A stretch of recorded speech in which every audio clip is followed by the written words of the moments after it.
Welcome to News 9 and you are watching On Point. Today we have two On Points. In the first On Point, we look at the big infrastructure mess across the country in the wake of urban floods. In the second On Point, we look at the Supreme Court's refusal to say the electoral roll revision in Bihar.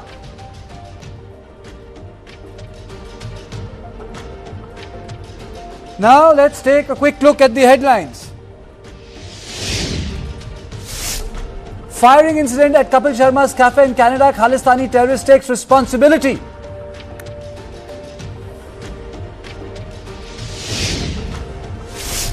A shocker from Haryana, 2 students stabbed school principal to death in Hisar on Guru Purnima after being scolded on disciplinary issues.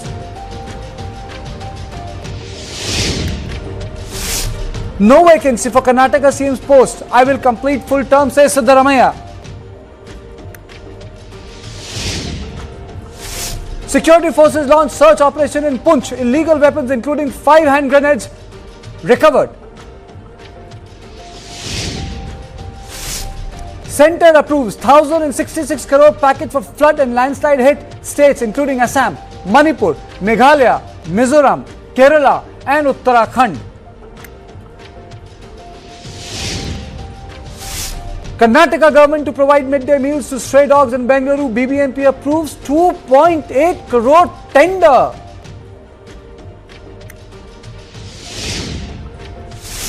Bangladesh ex-Prime Minister Sheikh Hasina indicted in crimes against humanity.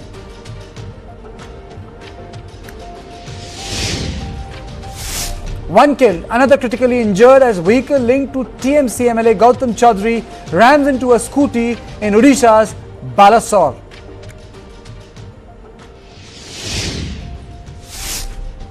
US Secretary of State Marco Rubio meets Russian counterpart in Malaysia, brings war in Ukraine to sidelines of ASEAN talks.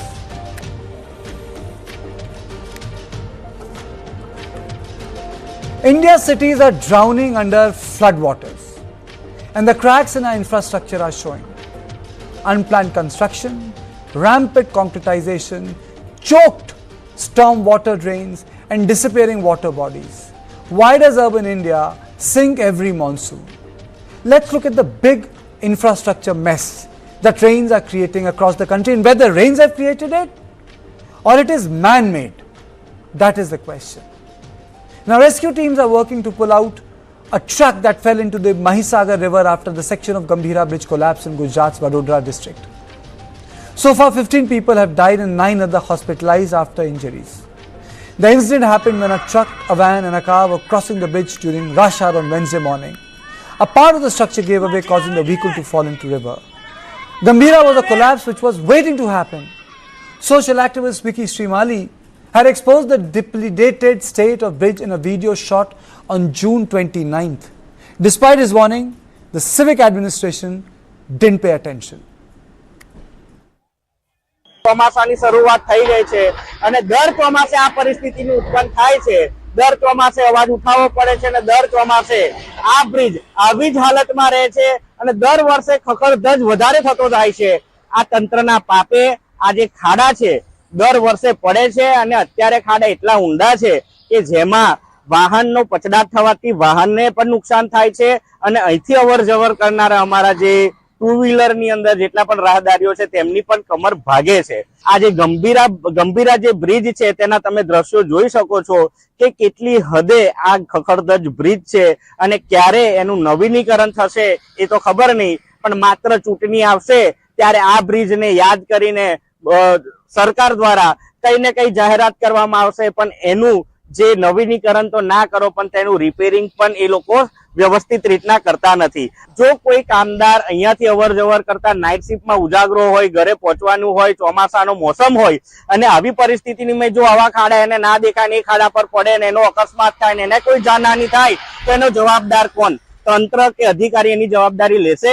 માટે તંત્રએ જાગવું પડશે ને આ bridge પર જેટલા પણ ખાડા પડ્યા છે તેની જો આ બ્રિજનું નવીનીકરણ ના થાય ત્યાં સુધી તમે વરસાદની સિઝનમાં તો તમે આ ખાડાને પૂરવાની તો પ્રયત્ન કરો. માત્ર તમે તમારી તિજોરીઓને પૂરવાના, તિજોરીઓને ભરવાના જે ધંધા કરો છો એને હવે બંધ કરો અને પ્રજાએ તમને જંગી જેવી બહુમતીથી જીતાડ્યા છે ને એવી જ રીતના જનતાને પણ સારા રોડ રસ્તા આપો. The importance of this video is that this man on 29 was actually talking about the problem of the bridge. Now in neighboring Maharashtra, the Khatai-Nidle flyover, popularly known as the Palava flyover, is in shambles just days after it was inaugurated. The flyover, constructed at a cost of 250 crore, has come under scrutiny days after it was opened to the public on July 4th. On the day of its opening, the two bikers skidded on its surface and sustained minor injuries. Commuters say that it has already become a skidding zone. Loose gravel, muddy stretches, cement spills and unevenly laid tar are serious safety hazards. Now, in a knee-jerk reaction, contractors from the Maharashtra State Road Department corporations are hurriedly patching up hazardous section to address safety concerns. The next story of infrastructure mess comes from Bid in Maharashtra, where an engineer and his team who had come for a road inspection had to run for their lives. This is the visual.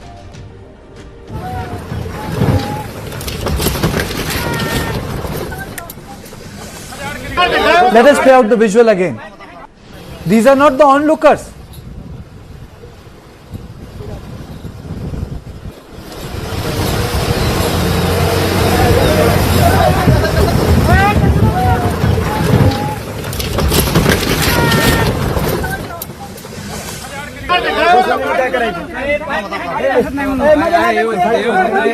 So Millennium City, Gurugram and NCR became waterlogged because of heavy rain. Now let's talk about the millennial city, Gurugram. Heavy waterlogging was seen near Civil Hospital, EFCO Chowk, metro station, other areas, leading to severe congestion. Does it look like a millennial city? A truck stuck into a ditch at Gurgaon's southern peripheral road. The ditch was formed when part of the road caved in while the truck was on it. So my big question is, do we have a strategy in place to fight urban floods? Why didn't authorities act despite warning of dilapidated Gambhira bridge? Do our antiquated drainage system need an overhaul? We are talking about smart cities. Which lessons India can learn from cities that fight urban floods every year? Should India's smart cities invest in more efficient storm water drains?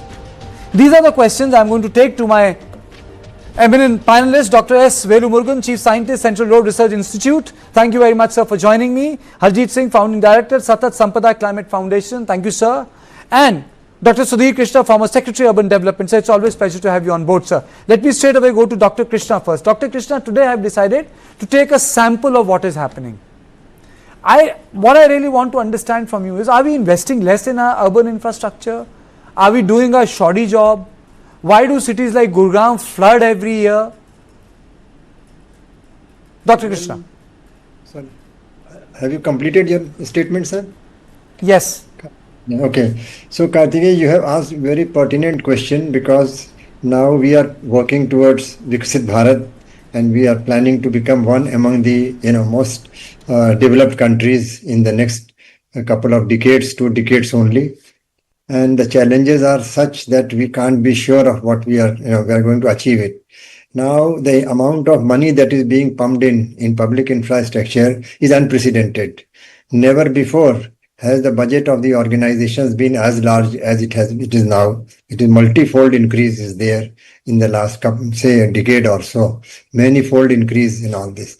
But still and many things are happening also. But what is happening is being undone for 2 reasons. One is that inadequate planning, and the second is that inadequate attention to the maintenance aspect. And even so, the challenge is that we don't have proper regional planning. Regional planning bodies are missing, and where they are also, their plans are not up to date, and as a result you find flooding. This water which you are showing, your channel is showing, and many channels are showing, it is actually a lifeline, because in summer it has to nurture our underground water, it has to provide water through the underground reservoirs and lakes and the rivers have to flow, but it is not able to find its way. Neither it is able to flow properly, nor it is able to go underground because of lack of regional planning. So the water stagnates where it is and causing flooding. So the drains are choked and so on because the regional planning bodies are either not in existence or very weak. So it is high time. This is point number one. And number two is that staff is not increased in proportion to the work being undertaken. All organizations are understaffed in terms of not only number but quality also. The quality of manpower is not enough, as well as the number also, that in proportion to the workload that is increasing because of the investment in infrastructure. As a result, right from day one, when the project design is submitted and so on, and execution happens, people are not able to inspect the quality of work, and therefore the quality is suspect. And once it is built, and after that, the maintenance is also not adequate. That is second. And since staff is inadequate, we are resorting to public-private partnership, which is necessary. We must involve, but unfortunately, the schema, the arrangement for public-private partnership is not, well designed. It is not enough, well designed enough, so that most of the contracts are ending up in litigation, and many of the projects are mired in controversies, and government is paying a lot through the arbitration awards and so on, leading to frustration and inadequate quality in work also. So all these put, and one more point I will add before I hand over to you to give chance to other speakers, and that is that we have weak local governance. The municipalities are absolutely weak in terms of their powers and resources. They don't have staff, they don't have money. Many of them have money, but they don't have quality staff and empowered also. They are not empowered enough to take decisions. So we have specialized agencies doing the work bypassing. I think that's a very important point, Dr. Krishna, weak local governance, because weak local governance means the grassroots is not functioning properly. Dr. Velumurugan sir, your opening comments, on our state of road, our state of infrastructure, inability to be where we can today as a strong nation. Yeah, actually I would like to tell very pertinent points were raised by our Dr. Sudhir Krishna. So basically I would like to tell all these development in the name of smart cities, there is no proper detailed project reports are getting made in many such times. That is one of the major issues which is actually falling for any of the, whether it's a flyover or the bridge, or for that matter any kind of constructions which are done, are not actually meeting its design life. A design life of a bridge is expected to be 50 years minimum to 100 years. But we are not reaching that kind of thing. Whereas a flyover, what you are telling, the riding quality of the road, that means there is a serious workmanship also, major problem in workmanship, because otherwise you cannot have these kind of either a collapse or the poor riding quality which we are experiencing after a small burst of rain. That shows there is something is missing in our execution part of our projects. That is one of the major takeaways I would like to tell. Okay. Harji, we could talk about faulty urban planning, we can talk about faulty governance at a local level, but there's also an element of climate change. Do you think that the modern cities which we have today are incompatible with the way mankind has completely remade the environment? The downpour which is happening in the urban centers is something people wouldn't have imagined 35 years ago. Kartika, this is a very important conversation, and thank you for bringing in the climate lens to it. But let's understand that climate change is a threat multiplier, right? And the reality is that the infrastructure mess that we are facing is a human-caused disaster. And it is a tragic annual ritual in India. Monsoon arrives, and with it we see our cities submerged, hillsides collapsing, and critical infrastructure failing. Then we forget about it for the rest of the year. So there is a fundamental problem of the systems, and that failure to recognize that we are doing bad development, and climate change is only going to make things worse.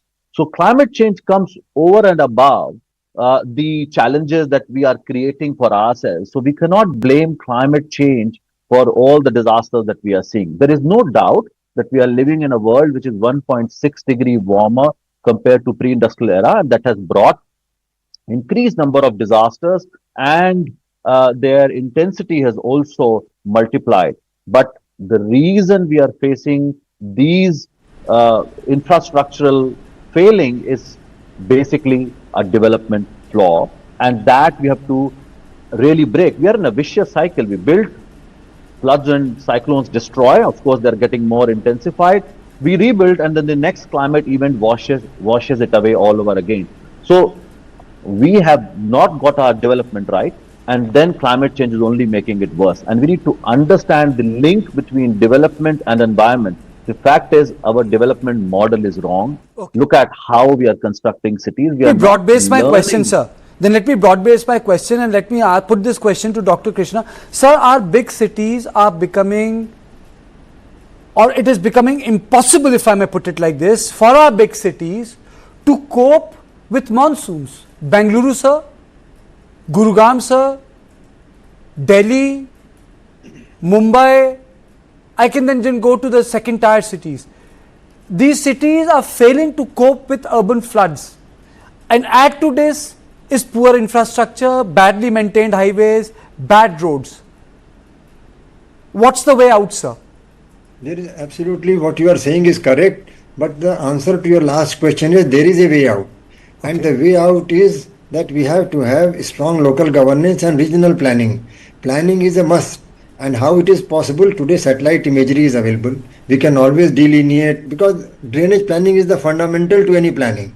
Water was the fundamental requirement for the humanity to come up. The nature has given water as the foremost requirement.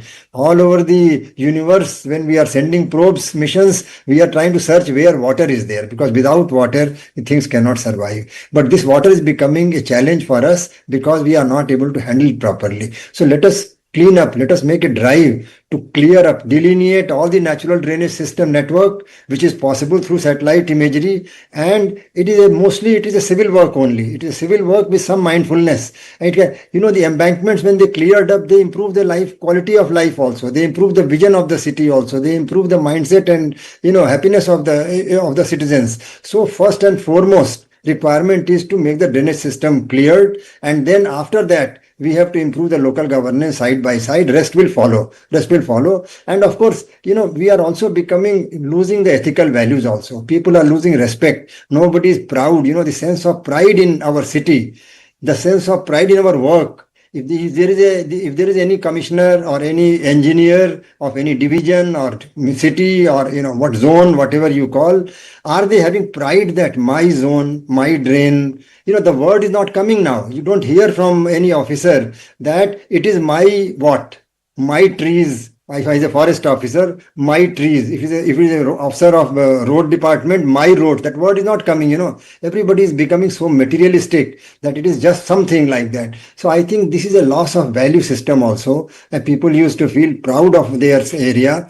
Can some engineer tell me? Can some commissioner say that I will keep my city clean? Occasionally we get some sparks of bright people here and there. Indore, we go on repeating every time. Indore is very clean, but Indore is not India, though I and D is common. There are thousands of other cities, but most of the places people are losing respect to their work and respect to their neighborhood also, their environment also. We only talk of India, my India. We are proud Indians. Can we say we are proud Gurgaon resident? Can I say I am proud Banarsi? We don't ever say that, So these things are also, we have to inculcate in people love for their neighborhood, and also for their job, all those things. I think somewhere we have to now do introspection and reflection, along with, as I said, that planning and governance improvement. Okay. So, Dr. Velumurukar, do we require new road building techniques in times of climate change, or is it a result of the fact that most of the government contracts are subcontracted and shoddy work is done, the government is shortchanged, or do you think that the poor road is a function of nexus between corrupt bureaucrats and corrupt contractors? Where is the problem? Yeah, if you try to ask this road construction technology, it has gone up by leaps and bounds across the globe, and India also has adopted it. But the only point is how much it is getting adopted in different type of road constructions is a big question mark. Even now, if you try to say for a pothole repair, we have a state-of-the-art technologies available, but we don't want to use it. We want to use the traditional ways.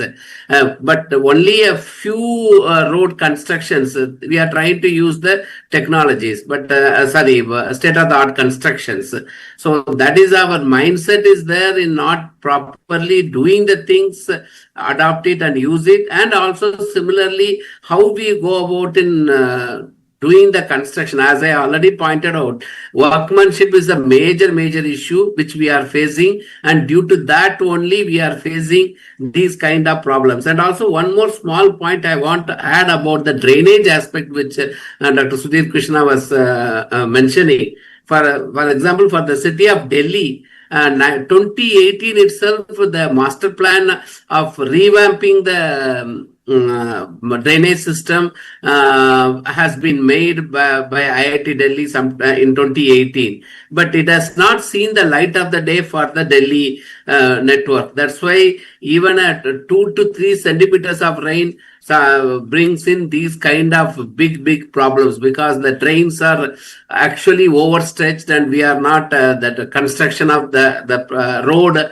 which is available without having adequate drainage. They become the biggest culprit for you to have this kind of waterlogging happening each and every after a small 2 to 3 centimeters of rain itself. Okay, and Harjeet, do you think that this urban flooding is also, because I want to shift the focus from road, urban flooding which is happening is also a fact of unplanned city building, massive concretization, not respecting that the city requires green spaces for it to absorb water, rain, sunlight? Well, absolutely. The fact is there is a massive rot that we have in our development planning and implementation. We develop so-called by destroying the environment, and we have no respect for our local ecosystems, and that's exactly the reason we are facing some of these challenges. Let's talk about the lakes. We had an extensive network of lakes in Bengaluru. Look at how many have been encroached upon. Look at the Yamuna floodplains. Look at how we build infrastructure on the wetlands. So the fact is that we have got development really going wrong, and that's why we are facing many of these challenges. And what we really need is a paradigm shift to climate resilient infrastructure, and we can learn from cities. We always talk about China. Let's learn from Shanghai and Tianjin to become spawn cities. We have seen how they have increased green spaces and they have revived water bodies. So they have permeable structures and pavement so that they can absorb water. Exactly what Dr. Krishna was saying. Water is our friend, but the fact is we have not befriended water. We fight water because we don't have those systems. We have not adopted ecosystem-based solutions. We are not using data-driven urban planning, and that's where climate comes in, because climate change is only making it worse. So Absolutely. Are we really building infrastructure and doing climate audit of the infrastructure? The fact is that we have very, very bad so-called environmental impact assessments. And we see them as a barrier. I think, when people think, I'm really run short of time, Harjeet, people think of cities or smart cities in terms of data. They think smart cities are, if they, there's a data and data connectivity is everywhere. I think the smartness of a city is a multi-layered concept. It's not data only. In general public has this idea smart city means connected city. That's one part of it. It has to be a healthy city. It has to be a clean city. It has to be a green city. It has to be a pedestrian friendly city. The city has many, many layers. I've really run short of time. Thank you all of you for joining me, because the entire effort of this conversation was to bring into light that India, if it really wants to be up there, really has to invest in urban infrastructure. The cities really need to be smart, not only in terms of data, but in terms of its greenery, in terms of the health for the citizen, for its poor people, for pedestrians, and for everyone, for India to really become Atmanirbhar in the longer run. So this was on point one. In the second on point, we will look at the Supreme Court's refusal to stay the electoral roll revision in Bihar, but after a short break.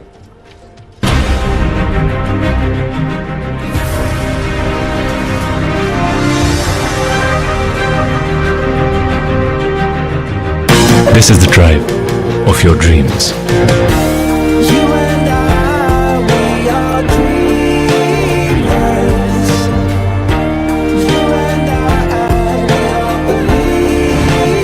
Introducing the all-new Skoda Kailak. Own your dream. Skoda. ये golden का एक तेरे लिए मंगाओ मेरे नए music goggles मंगाओ क्या ये नई गाड़ी कप होल्डर है कुकी भी रख सकते हैं म्यूजिक भी सेविंग्स की विद्या तो कोई तुझसे सीखे. कुछ बड़ा बनाना है तो पहले बचाओ. फेडरल बैंक से रिश्ता बनाओ. Fresh air. The roof, but different. The grill, but different. The alloys, but different. The seats, but different. Different is in the XUV 3XO Rev X series, starting at rupees 8.94 lakh.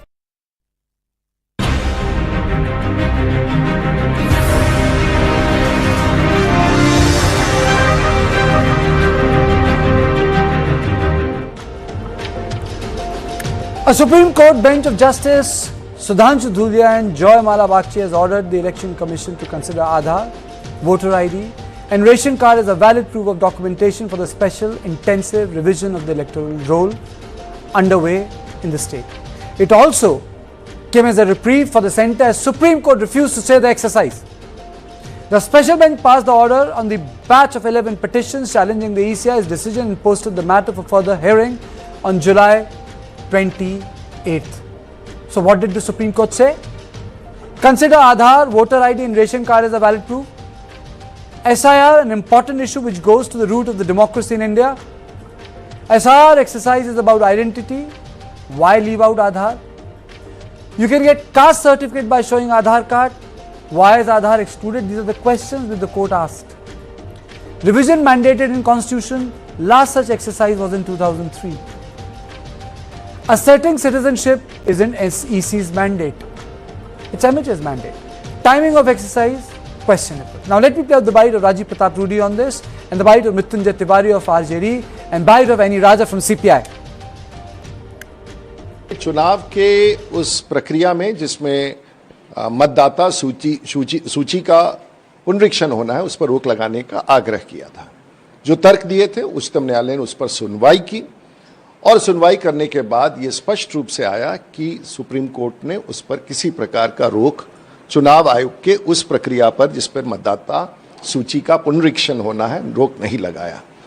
और ये संवैधानिक प्रक्रिया है और उस पर अब मैं समझता हूं कि उन राजनीतिक पार्टियां जो इस अभियान को लेके गई थी उनको गहरा धक्का लगा होगा क्योंकि शायद अंशा या ऐसी संभावनाएं दिख रही हैं कि शायद ये राजनीतिक पार्टियों को आज से ही दिखने लगा है कि बिहार में उनका कोई भविष्य नहीं है. शायद चुनाव के परिणाम के संकेत चुनाव के बहुत पहले ही उन्हें मिलने लगे हैं, ऐसा मुझे आभास होता है. हम लोगों की ओर से जो अधिवक्ता थे उन्होंने भी स्पष्ट रूप से कहा और सुप्रीम कोर्ट ने इस बात पर चिंता जताई और चुनाव आयोग से जवाब भी मांगा कि आधार कार्ड, राशन कार्ड, मनरेगा कार्ड ये सब को क्यों हटाया गया है. यही तो सवाल तेजस्वी जी लगातार बोल रहे थे कि 90% बिहार की आबादी के पास आधार कार्ड ही है और उसे ही आप वंचित कर दिए. तो ये तो लड़ाई है वोट के अधिकार के लिए. गरीबों का जो वोट का अधिकार है उससे वंचित आप कैसे कर सकते हैं लोगों को.